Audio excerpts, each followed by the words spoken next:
BacterioVet, canal oficial de la Universidad Agraria del Ecuador, presenta. Para esta presentación hemos extraído información del libro de Microbiología Veterinaria de Stanchi del 2007, páginas 62 al 70, capítulo 10, Cultivo bacteriano. Buenos días, nosotros somos el grupo 1 y vamos a hablarles acerca del cultivo bacteriano. Metabolismo bacteriano y cultivo de microorganismos. El metabolismo se define como el conjunto de reacciones encaminadas a obtener energía en forma de ATP, mismas que serán fundamentales para el crecimiento, reproducción y movimiento bacteriano. El anabolismo se trata de la síntesis de macromoléculas necesarias a partir de moléculas más sencillas. El catabolismo es la degradación de las moléculas de gran tamaño por acción de diversas enzimas. De acuerdo a la forma en la cual estos obtienen el carbono, se pueden clasificar en autótrofas, cuando sintetizan sus constituyentes celulares usando dióxido de carbono como recurso para obtener moléculas orgánicas; heterótrofas, si requieren de fuentes orgánicas de carbono para generar energía. Algunas de estas bacterias pueden metabolizar azúcares o carbohidratos complejos. El proceso de transformación energética sigue dos vías principales: la fermentativa, que es una reacción anaerobia, en donde se obtiene energía en forma de ATP en bajas cantidades pero de manera directa, no requiere de la cadena de electrones y generalmente el aceptor final es un sulfato o un nitrato. La respiración es el proceso que tiene lugar tanto en presencia como en ausencia de oxígeno. La respiración aerobia tiene como aceptor final al oxígeno molecular, teniendo como producto final al dióxido de carbono y agua, y depende de la cadena transportadora de electrones. La respiración anaerobia es el proceso en el cual el aceptor final es una molécula inorgánica que puede ser nitrato, sulfato o dióxido de carbono. De acuerdo al requerimiento de oxígeno, se clasifican a las bacterias en aerobias estrictas, si requieren de oxígeno para su proliferación; anaerobias estrictas, cuando crecen solamente en ausencia de oxígeno; anaerobias aerotolerantes, cuando crecen en presencia o ausencia de oxígeno y su energía la toman a través de la fermentación; anaerobios facultativos, crecen en presencia o ausencia de oxígeno y obtienen su energía por dos procesos metabólicos; y bacterias microaerófilas, que crecen en presencia de oxígeno pero en una menor proporción al resto de bacterias. El cultivo de microorganismos hace referencia a la propagación de los mismos, al proporcionarles de un entorno con condiciones apropiadas para su crecimiento. La particularidad que presentan es que pueden producir réplicas de sí mismas y necesitan de elementos de su composición química y también de energía metabólica para sintetizar macromoléculas. Entre ellas se incluyen el carbono, hidrógeno, nitrógeno, oxígeno, fósforo y azufre, e iones como el potasio, el sodio, el hierro, el magnesio y el calcio. Desarrollo o crecimiento. Este está dado por la multiplicación bacteriana en el medio de cultivo, según se trate de microorganismos de crecimiento rápido, mediano o lento. La mayoría de las bacterias poseen un tiempo de división de 20 minutos. Por ejemplo, las enterobacterias. En el otro extremo podemos encontrar a la Mycobacterium bovis, la cual tiene un tiempo de multiplicación de 12 horas. Colonia. Cuando una bacteria crece sobre un medio de cultivo sólido, esta no puede moverse, y al multiplicarse en forma geométrica, las sucesivas generaciones de bacterias quedan ubicadas unas sobre otras, hasta hacerse visibles macroscópicamente. Este crecimiento o clon originado a partir de una sola bacteria en medio sólido se denomina colonia y presenta aspectos particulares de acuerdo con el género y la especie bacteriana. Al estudiar sus características, se deben tener en cuenta la forma, el tamaño, el color, los bordes, la altura, la superficie y el aspecto. Población. Es el desarrollo bacteriano en medios de cultivos líquidos, en donde no pueden diferenciarse entre sí los distintos microorganismos. Las características más importantes son turbidez del medio, formación de velo superficial. Dentro de este se encuentra su consistencia, su espesor y la cantidad, y también la presencia de sedimento, dentro del cual está su aspecto, cantidad y coloración. Curva de crecimiento bacteriano. Las bacterias, como organismos procariotas, se multiplican por fisión binaria. Este proceso dura entre 10 minutos y 24 horas, dependiendo del microorganismo. Pero la mayoría de las bacterias de importancia médica tienen un tiempo de generación de entre 20 minutos y 2 horas. En cada generación se duplica el número de individuos, partiendo de un número inicial de bacterias expresado como n a la 0. Al cabo de una generación tendremos 2 por n a la 0. En la siguiente generación, 2 por 2 por n a la 0. Y así sucesivamente. La población aumenta con el exponente de 2, por lo que se expresa como crecimiento exponencial. Este crecimiento exponencial existiría en condiciones ideales, si no hubiera agotamiento del medio de cultivo, acumulación de metabolitos tóxicos y la variación del pH, etc. En el laboratorio, la curva de crecimiento bacteriano puede evaluarse en medio líquido. Cuando un cultivo puro de bacterias se inocula en un medio de cultivo líquido, se obtienen 4 fases principales, las cuales son: número 1. Fase de adaptación o latencia. Este retraso es el periodo de adecuación al nuevo medio de cultivo y la necesidad de acumular CO2, y enzimas para iniciar su metabolismo. Es la demora para alcanzar una velocidad constante de desarrollo. Cuando el medio de cultivo nuevo es idéntico al que provienen las bacterias, y éstas a su vez se encuentran en una fase exponencial, esta fase no se produce. Número 2. Fase de crecimiento exponencial o logarítmica. Se inicia cuando la velocidad de crecimiento constante alcanza su mayor valor. Esta fase está influenciada por la genética de la bacteria y las condiciones del medio de cultivo, como el pH, la temperatura, la composición del medio, etc. Número 3. Fase estacionaria. Como el medio al que hacemos referencia no se renueva, comienzan a acumularse metabolitos tóxicos. Se modifica el pH del medio y desciende el nivel de nutrientes. La velocidad de multiplicación se retrasa y hay un equilibrio entre bacterias vivas y muertas. Número 4. Fase de muerte. Cuando continúa el crecimiento en el medio de cultivo viejo, se produce una inversión numérica con respecto a la fase exponencial. En este periodo son más las bacterias muertas que las vivas, hasta que se termina con la muerte de todas. Si se trata de bacterias con capacidad de esporulación, este fenómeno se produce en esta fase. Factores que influyen en el crecimiento bacteriano. El primer factor que veremos es la temperatura. Los microorganismos tienen una temperatura óptima de crecimiento en donde adquieren una velocidad máxima de reproducción. Por encima de esta temperatura, las bacterias se alteran y mueren, mientras que por debajo de esta temperatura, las bacterias enlentecen su metabolismo pero siguen creciendo, hasta llegar a una temperatura donde detienen su desarrollo. De acuerdo con la temperatura óptima, los microorganismos se clasifican en psicrófilos, mesófilos, termófilos y termotolerantes. La temperatura óptima de los psicrófilos es de 10 a 20 grados centígrados. En los mesófilos es de 20 a 40 grados centígrados. En los termófilos varía entre 50 y 60 grados. Y los termotolerantes de 20 a 50 grados centígrados. El pH. La mayoría de los microorganismos crecen en rangos de pH cercanos a la neutralidad, de entre 6,8 y 7,4. Muy pocos toleran la acidez, o son acidófilos, como el Acetobacter o Helicobacter. Con respecto a los hongos, estos prefieren un pH bajos de 5 o 6. Para mantener el pH de los medios de cultivo cuando las bacterias son sensibles, se requieren buffers, como el bicarbonato o los fosfatos orgánicos. El pH es un factor a tener en cuenta para un aislamiento selectivo. La actividad del agua o agua disponible es fundamental para las reacciones bioquímicas de la bacteria. Por eso la mayoría de microorganismos no crecen en ambientes de hiperosmolaridad como soluciones azucaradas o hipersaladas. Algunas bacterias de importancia médica resisten altas concentraciones de sal. Un ejemplo es el Staphylococcus. Muchas bacterias marinas no crecen cuando la concentración de sal es inferior al 1%. Nutrientes. La calidad y cantidad de nutrientes disponibles influye en la velocidad de crecimiento bacteriano y su carencia constituye un factor limitante del desarrollo. Es necesario utilizar agua, sustancias orgánicas e inorgánicas. Por ejemplo, el agua de peptona y el caldo de tripticasa de soya. Potencial de oxidorreducción. Las bacterias aerobias necesitan un potencial de oxidorreducción de 0,2 a 0,4 y las anaerobias estrictas de menos 0,2 o menos. En cultivos líquidos mixtos, las bacterias aerobias consumen el oxígeno y crean condiciones para el desarrollo de las anaerobias. En cultivo puro de anaerobios, se deben agregar agentes reductores como tioglicolato, cisteína o ambientes libres de oxígeno. Cultivo de microorganismos aerobios in vitro. Se entiende por medio de cultivo a una mezcla equilibrada de componentes nutricionales que reúnen las condiciones para permitir la multiplicación in vitro de los gérmenes que allí se siembran. Contiene una fuente de carbono, nitrógeno y azufre, una fuente mineral y factores de crecimiento que la bacteria es incapaz de sintetizar como ciertos aminoácidos, purinas, pirimidinas y vitaminas. Además, durante el crecimiento se deben regular el pH, la temperatura, la aireación, la concentración de sales y la potencia iónica del medio. Los requisitos para que una sustancia sea considerada medio de cultivo deben ser los siguientes.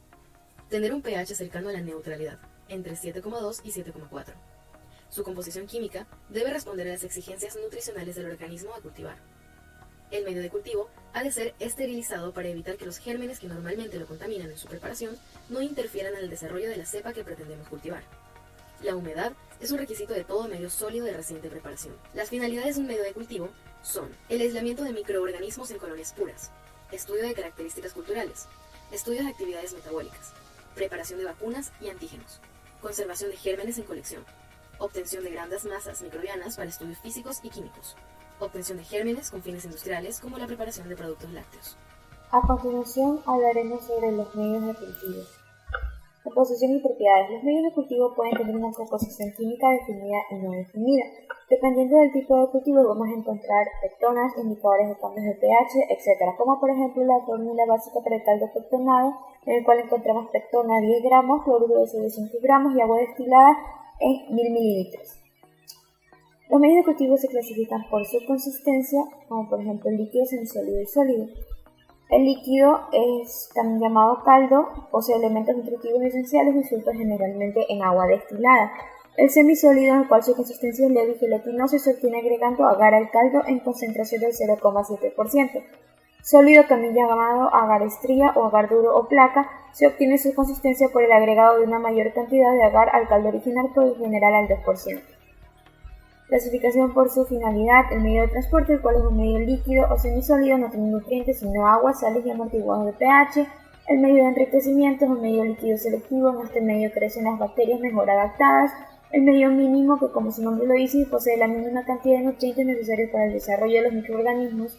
Medio común o simple, reuniendo elementos mínimos, permite el desarrollo de la mayor parte de las bacterias no exigentes. El medio enriquecido es un medio simple con el agregado de sustancias que aumentan su poder nutritivo. El medio selectivo selecciona microorganismos frenando el desarrollo de otros. El medio diferencial diferencia bioquímicamente las bacterias por su actividad metabólica, y el medio especial por lo general es especial debido a las sustancias que lo integran. Preparación del medio de cultivo comercial. Tenemos 4 pasos importantes y principales, los cuales son: primero, poseer la cantidad indicada para pesar en el prospecto del medio líquido sobre papel, añadir agua destilada, dejar humectar y hervir durante 1 minuto a baño María. Ajustar el pH si fuera necesario, fraccionar y cerrar con tapa plástica de algodón. El algodón puede cubrirse con una envoltura de papel, nunca con papel aluminio, ya que se impide la penetración de vapor en la esterilización por autoclave. El último paso, que vendría a ser la esterilización por autoclave, es el paso 3, el cual debe recordarse que hay medios que no se autoclavan, así como hay otros especiales por sus componentes, los cuales permiten únicamente la filtración. Paso 4, en el cual los medios de cultivo preparados deben guardarse en heladera a 4 grados centígrados. Antes de su uso se debe dejar que adquieran temperatura ambiente. Medios de cultivo más frecuentes o más usados tenemos el agar Crypteina soya, agar CLD, agar EMB, agar SS, agar Lonsden-Jensen, caldo tioglicolato y agar Müller-Hinton. Y los medios para la tipificación bioquímica de las bacterias son medio TSI o Kigler, medio BAN, medio bilis esculina. Ahora hablemos acerca del aislamiento. El aislamiento es separar un tipo de microorganismo a partir de una población heterogénea de microorganismos. Para lograrlo, se usan un conjunto de procesos y métodos que deben aplicarse para conseguir bacterias en cultivo puro. Los métodos de aislamiento se dividen en 2, métodos generales de aislamiento bacteriano en un medio sólido y métodos especiales para obtener cultivos puros de bacterias a partir de muestras contaminadas. Dentro del primer grupo tenemos la diseminación en una placa. Aquí primero el medio de cultivo se coloca en baño María, se enfría a 45 grados centígrados y solidifica. Luego se coloca un anza con muestras, se quema y enfría. Para la primera siembra ciega debe arrastrarse el material al medio sin sembrar, se quema y se enfría, y la segunda siembra ciega se gira y arrastra el material al nuevo medio. Por último, se traza la estría, se gira y quema el anza. Así el número de colonias disminuirá de la primera a la última estría, permitiendo el aislamiento buscado. También está la diseminación en varias placas. Aquí se usa varias placas como medio sólido. Se usa el extremo de una placa y disemina en toda la superficie. Con la segunda siembra ciega se gira la placa arrastrando material al nuevo medio. En la primera placa las estrías están muy juntas, en la segunda algo separadas, y así sucesivamente. Repitiendo esta operación, la cantidad de bacterias disminuirá, obteniendo las colonias aisladas. Otra forma es la dilución. Esta se usa para determinar la calidad higiénica. Aquí se funde en baño María varios tubos de ensayo con agar, se enfría, se coloca el material de estudio, se mezcla, flamea y coloca en placas. Luego de incubar la dilución, se cuentan las colonias, y se obtiene el número de bacterias por milímetro de muestra. Y por supuesto tenemos el recuento. El recuento en placa es uno de los métodos más utilizados para determinar cuál es el número de microorganismos viables en un medio. Se cuentan las placas con 30 a 300 colonias.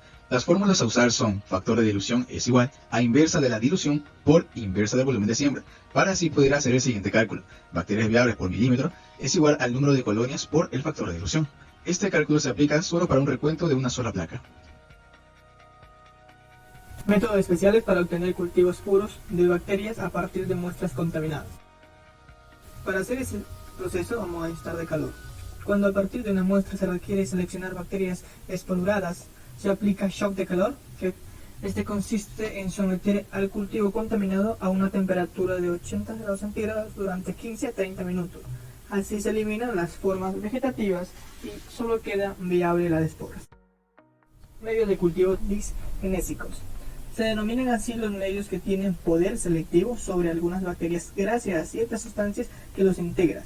Por ejemplo, el cloruro de sodio, bilis, alcohol feniletílico y por ellas pueden favorecerse el desarrollo de determinados microorganismos y frenar o disminuir la proliferación de bacterias no deseadas. Las sustancias que utilizamos para tratar muestras mixtas, se utiliza alcohol etílico de 50 grados centígrados durante 1 hora. Así se aíslan selectivamente los microorganismos que forman esporas. Inoculación. En animales de laboratorio se emplean animales altamente susceptibles a la bacteria que se desea aislar. Por ejemplo, el ratón para el Streptococcus pneumoniae, realizando la inoculación por vía apropiada, los contaminantes quedan retenidos en el punto de inoculación y las bacterias patógenas invaden rápidamente el microorganismo, pudiendo ser aislados en estado puro en sangre, hígado, vasos, etc. Siempre que sea posible, debe evitar el uso de animales de laboratorio. Estas técnicas también se denominan filtración biológica. Técnicas de cultivo tenemos medio de líquido a medio líquido, medio sólido, medio semisólido, medio sólido, medio líquido, medio sólido, medio sólido, medio líquido. Trasplante. Para hacer un trasplante, también llamado repique, resiembra o subcultivo, es el pasaje de las bacterias viables de un cultivo a un medio fresco. Para hacer el trasplante se necesita de anzas en anillo o anzas rectas. Se siembra en la placa con un medio sólido, se hace en zigzag y después queda en crecimientos de colonias bacterianas. De medio líquido a medio líquido vamos a utilizar anillo o pipeta Pasteur. Se realiza con anza en anillo. De medio líquido a medio líquido. Para esto vamos a necesitar el mechero, el anza y el tubo y la muestra. Primer paso, esterilización del asa. Se esteriliza el asa, agitamos el tubo con la muestra, homogenización, movemos, luego destapamos el tubo, flameamos en el mechero, tomamos la muestra, volvemos a flamear la boca del tubo, tapamos el tubo, luego de tapar el tubo, la esterilización del asa y luego la incubación. Ahora de medio sólido a medio líquido, podemos poner en placa o en tubo. Como es medio líquido, vamos a hacer en tubo. Colocamos la muestra en el medio líquido o en la placa, sólido. Medio sólido a medio sólido. Con anza o aguja se repite la siembra en astilla descrita anteriormente. El mismo procedimiento, solamente que ahora a otro medio sólido. Morfología y aspecto de las colonias y poblaciones microbianas. Tipos de forma de las colonias bacterianas. Colonia enterea. Son puntiforme, circular, rizoide, irregular, filamentoso. Colonias con bordes. Completos, ondular, lobate, filamentoso, rizado. Colonias con elevación. Son plana, elevada, convexo, fulminante y ombonante. Poblaciones microbianas bacterias se clasifican en cocos, que son células esféricas gram positivas agrupadas en racimos, por los que su aspecto microscópico es muy parecido a un racimo de uva, son unicelulares. Bacilos forman agrupaciones bastante heterogéneas por su variedad de subtipos morfológicos, que pueden ser cilíndricos en forma de bastón, largos y delgados, pequeños y gruesos. Espirilos, que son bacterias que poseen una gran configuración helicoidal, cuyos cuerpos son relativamente rígidos, se desplazan con la ayuda de apéndices externos llamados flagelos. Cultivo de microorganismos anaerobios. Las bacterias anaerobias estrictas requieren tensión de oxígeno reducida para su crecimiento, por lo que no se desarrollan en la superficie de medios de cultivo en atmósferas de aire normal, como es la aerobiosis, ni en ambientes con 10% de CO2, como la microaerofilia. Solamente se desarrollan en atmósferas anaerobias con 5 a 10% de hidrógeno, 5 a 10% de CO2 y 80 a 90% de nitrógeno. Entre los métodos para obtener anaerobiosis tenemos los métodos físicos. Una de ellas es la producción de vacío usando una bomba de vacío o con una trompa de agua. Otra de ellas es la ebullición, donde el medio de cultivo se somete a ebullición por 10 minutos y luego se enfría bruscamente con agua helada o hielo. Y el reemplazo de gases, el método más tradicional, es mediante una jarra novio. Entre los métodos químicos tenemos que es por el agregado al medio de cultivo de sustancias reductoras no tóxicas para los microorganismos. Entre esos tenemos el método del caldo de tarozzi o medio de carne cocida. El uso de glucosa al 1% en un hogar nutritivo sembrado por punción en profundidad también logra buenos resultados para obtener cultivos puros de anaerobios. Y tenemos el uso de tioglicolato de sodio. También tenemos el uso de hierro, que las limadoras de hierro o incluso los clavos de hierro actúan de manera eficaz como reductores agregados a los medios líquidos. el uso de cisteína agregada a un medio líquido en una concentración final de 0.3 a 0.5 miligramos por mililitro. Ácido ascórbico o vitamina C en concentración del 0.1% en medio líquido es un agente reductor eficaz. Y el uso de formaldehído sulfoxilato de sodio agregado a medios complejos en una concentración de 0.3 a 0.05% es un buen agente reductor. Entre los métodos combinados tenemos el uso de la jarra de anaerobiosis, desarrollado por McIntosh y Phillips, que en el método más sencillo se usa lo que es un sobre llamado gas pack, que consiste en colocar en la jarra un sobre con una sustancia reductora. Los dos componentes básicos del sistema anaerobio son un sobre generador del dióxido de hidrógeno, de carbono y un catalizador de paladio. Y tenemos también los indicadores de anaerobiosis, entre los cuales tenemos indicadores químicos, físicos y biológicos. Y como uno de los ejemplos biológicos tenemos que se usan esporas de las bacterias Clostridium palmoliticum o Bacillus staurothemophilus, que se incluyen en la jarra anaeróbica y se incuban junto con el resto de la placa o tubos. Y si estos organismos se desarrollan, se infiere que la anaerobiosis es correcta.